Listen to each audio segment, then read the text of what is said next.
Welcome back to Never Enough Novels. Today I'm sharing short and sweet reviews of every single book that I read in September. I like to include books that I absolutely loved as well as those that I thought were just okay so that you can find books that are going to be perfect for you or you can avoid books that you might not love.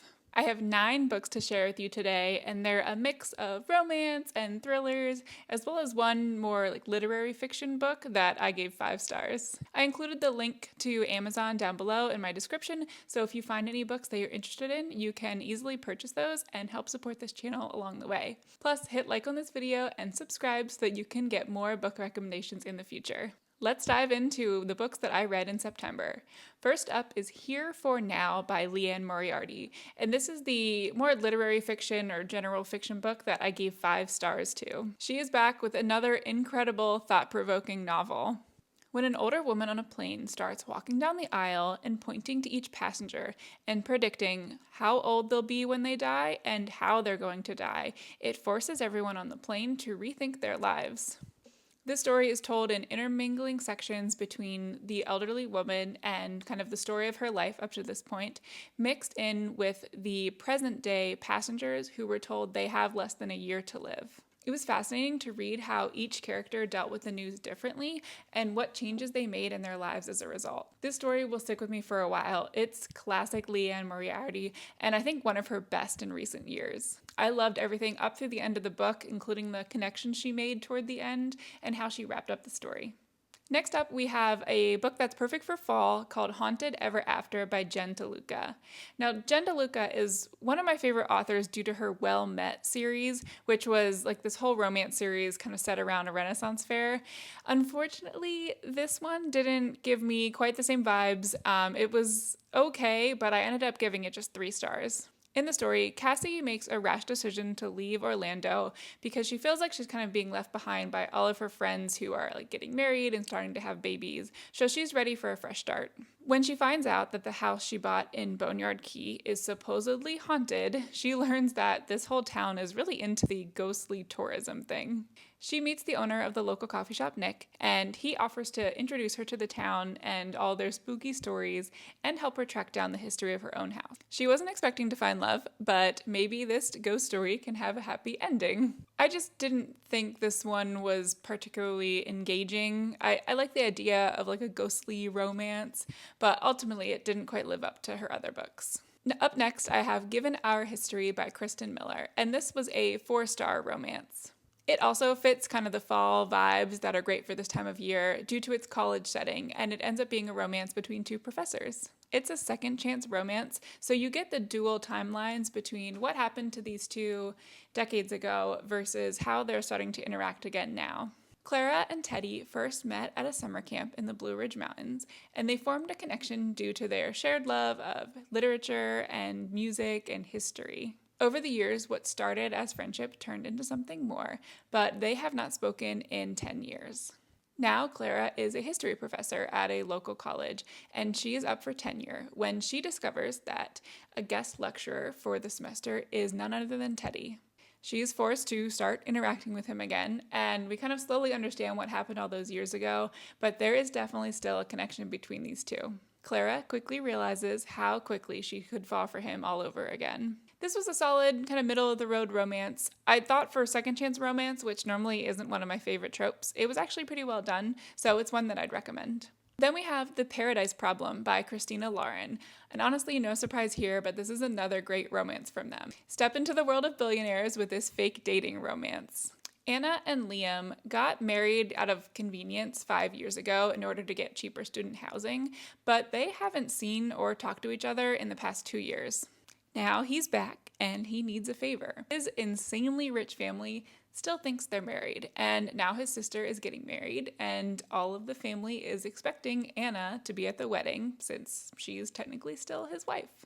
Suddenly, Anna is swept up in this luxurious vacation/wedding week, and she is forced to deal with his truly horrible family. Watching these 2 basic strangers discover a real friendship and ultimately a real romance was truly a delight. I also couldn't get enough of how they came to rely on each other and support each other through extremely tough circumstances. The next book I read is Love Story by Lindsay Kelk, and this was a 4-star romance. It's pretty much exactly what you want from a contemporary romance. It was well written, it had just a bit of spice, and an intriguing plot. Sophie is a schoolteacher who is hiding an enormous secret. She is Esty Cox, the mysterious writer who is behind the smash breakout spicy hit that everyone is talking about. She is perfectly content to stay anonymous and live her normal schoolteacher life until she accidentally leaves behind the manuscript for her next novel and it is discovered. It is picked up by Joe Walsh, who is the incredibly annoying but also rather handsome marketer behind her book. To make matters worse, he knows her dad and ends up coming with her to her dad's birthday celebration weekend. Over the weekend, an undeniable attraction grows between them, and he ends up supporting her when her secret is revealed.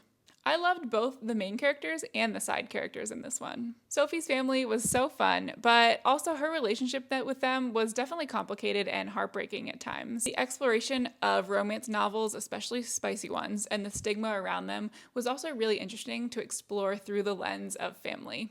An all-around solid romance. Switching gears to a holiday romance novel, next up is The Holiday Cottage by Sarah Morgan.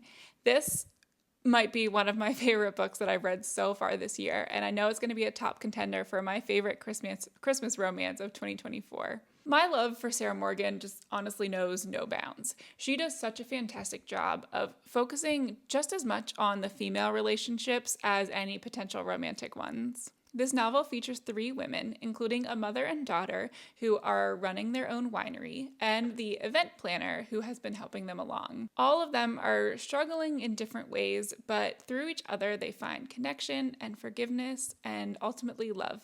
There are also a ton of adorable animals scattered throughout this one, and one very handsome vet. You are absolutely going to want to read this. Out of all the books that I'm listing today, this is one that I know everyone will absolutely love. On to a thriller. I just recently read Lock Every Door by Riley Sager, and this was a 4-star thriller. I just discovered him somewhat recently and have been devouring all of his backlist books. So this is another one that came out probably a couple years ago. So it's not recent, but it is very well written. He consistently seems to write chilling thrillers that keep you in suspense without going over the top of being too scary. Jules is offered a desperately needed lifeline when she is offered a job to apartment sit for a prestigious building in New York City. The rules are pretty strict, but for $1,000 a week, she is willing to do pretty much anything. Within a few days, though, she's starting to wonder if the rumors about kind of the dark things that have happened in this building before are true. Another apartment sitter mysteriously disappears in the middle of the night, and she starts searching for what is really going on. As she uncovers more and more about the history of this building, she realizes that she is in very serious danger too. This one definitely kept me guessing, and I loved both the glimpse into kind of the overly rich lifestyle and what these people act like and what they feel like they're entitled to. And the ultimate reveal about what was going on in this building was both realistic and also incredibly evil. Riley Sager just does such a good job coming up with these unique plots, and I thought this was another extremely well-written thriller from him. Switching back to romance, my next read is Till There Was You by Lindsay Hammeroff. I've been meaning to read this for ages, and I'm so glad I finally did. I ended up giving it 4.5 stars. Normally, I'm not a huge fan of music-related romances, but this one was fantastic. Lexi's sole goal in life is to become a chef in a Michelin star restaurant, but currently she's still working her way up through the ranks. She makes a rare exception to her no dating rule and has kind of a steamy weekend with a musician she meets in a dive bar. But he leaves the next day and unexpectedly becomes this overnight sensation. He had promised to pursue things with her and keep in touch, but she never hears from him again. So she just kind of moves on and keeps her head down and sticks to her cooking goals. Until, a while later, he just shows up out of nowhere, and Lexi starts to fall under his spell again. Is she deluding herself that a relationship with this music superstar could actually work? Or is it worth opening up her heart for a second time? The last book on my list is a cozy fantasy that is just phenomenal, and it is The Spell Shop by Sarah Beth Durst. This was an easy 5-star recommendation. It just completely captivated me from start to finish. Plus, the hardcover is beautiful and has these gorgeous lavender sprayed edges that just perfectly complement the book cover design. It's one of those things that I just need to have on my shelves. When we meet Keela, she is happily working as a librarian in the capital city. But this quiet little life that she's built for herself is threatened when rebels come and burn down her library. She races away as the fire takes over the building, and all she brings with her is a couple of carts of spell books and her best friend, who is a talking plant named Kaz. She sets sail for the island where she grew up, hoping that her parents' cottage, which is still there, will provide a refuge for, a few weeks or months until she can return back to the capital. But surviving on her own is more difficult than she realized, and she is starting to think she might not ever be able to return to that life that she knew. So she forces herself to start to interact with the people in the village, as well as her overly friendly but handsome neighbor. To earn money, she starts to sell simple remedies, which are basic spells from the books that she brought with her, to the villagers that are desperately in need of magical help. However, the current government says that magic being done by anyone who's not like an official sorcerer is strictly forbidden. So what she's doing is very risky, but the islanders desperately need this help. Everything is going surprisingly well until a woman washes up on shore and realizes that magic has been done here. She starts hunting down the source of the magic and is threatening to undo everything that Keela has started to build. I cannot describe how much this book feels like a warm cup of tea and a cozy blanket all wrapped up in one. It has the most delightful characters, from the talking plant to the bakery owner in the village to the magical creatures that are on the island. And Keela is so easy to root for. She is a true introvert who is just starting to discover how wonderful it can be to have friends around her and opening herself up to love. You don't need to love fantasy or read fantasy to enjoy this one. It is truly just a cozy, lovely book for anyone. I hope you found some new to you books that you can enjoy. If you want to check out my reviews from last month, you can head to this video here. And I will see you next time.